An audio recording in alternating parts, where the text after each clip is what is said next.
Let's turn to Mark chapter 13, and we'll read verses 35 and 36. Mark 13, 35 and 36. Just to put a title to this, we're just going to say spiritually alert. Reading there in Mark 13, 35 and 36, it says, "Watch therefore, for you do not know when the master of the house is coming, in the evening, at midnight, at the crowing of the rooster, or in the morning, lest coming suddenly he find you sleeping." And we know what this verse is talking about, right? He's talking about being spiritually ready. Doesn't matter what time of the day, what day it is, we need to be prepared because this is speaking about the judgment. And and a question I have, do we ever get so busy that you almost forget you're a Christian? Does that ever happen? You're just so busy, you're so tied up. Everything is on your plate as per se. If you're young and you're in school or in college, there's work. There's that guy that drives you crazy or that person that just makes things impossible. Sometimes you have family issues that come up or problems in the church, problems in general. And I know that a lot of these things weigh us down. I mean, that's just the reality of it. We're human, so these things are going to affect us.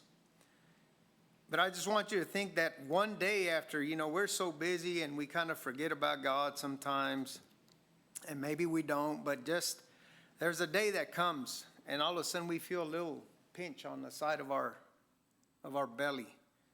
And we think, well, that's strange. That doesn't feel right. So we might ignore it for a time. Guys usually do that.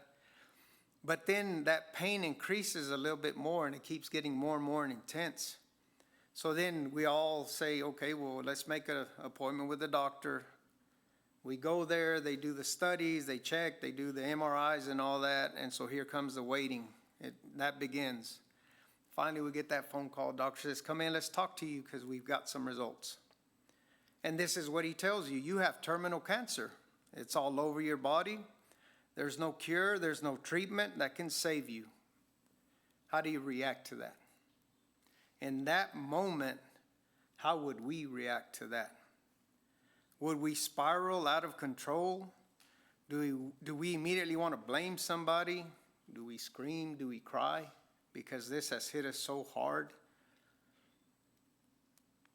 That can happen, and it has happened. And I just want to make mention of Marty's mother, Mary McDormand. I heard Pam talking to Marty about the results of Miss Mary McDormand. And it made me feel so happy because I thought, man, this sister, she's our sister in Christ. She's got some great faith. They told her those very same words. You've got cancer, it's all over your body. There's no way that we can treat you to heal you. And you know what she did after she found out that she had this cancer? She went out for ice cream with her husband. Let's go get some ice cream. That's an amazing faith right there. There was no worries about tomorrow for her. Matthew 6:33 says, do not worry about tomorrow, for tomorrow will worry about its own things. And for us, this is a great example of a person that is sure-footed. She didn't blame anybody. Her resolve was firm. Jeremiah 17:8 says, for he shall be as a tree planted by the waters, and that spreadeth out her roots by the river, and shall not see when heat cometh, but her leaf shall be green, and shall not be careful in the year of drought, neither shall cease from yielding fruit. This is how Marty's mother is. She's rooted by that stream. And that means that she lived her life in service and love to God. Her faith was not shaken by this news that she received. She just kept on living and is keeping on living because her hope is what she believes in. She believes in God and His Word, and she knows that that's truth, and she knows that that's real. So we all need to keep our eyes on Jesus.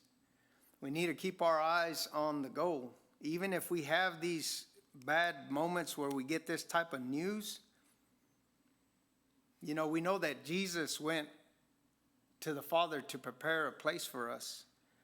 That's in John 14:2. And we need to believe that. We need to have that same faith that she does. But if you're not in Christ, you don't have that home prepared. You don't have that sure-footedness. You don't have those roots by that stream. You can change that if you're here, if you've not been baptized. We all want you to go to heaven. Everything's ready. All you need to do is confess that Jesus Christ is the Son of God, be baptized, and he'll add you to the church, and you can be our brethren. If you're here also and maybe you are a Christian and you fail to follow those rules that God has given to us, you can also be forgiven of those things if you come forward and ask for prayers, and we'll do that for you. We'll pray for you. Whatever your need is, we ask that you come as we stand and sing.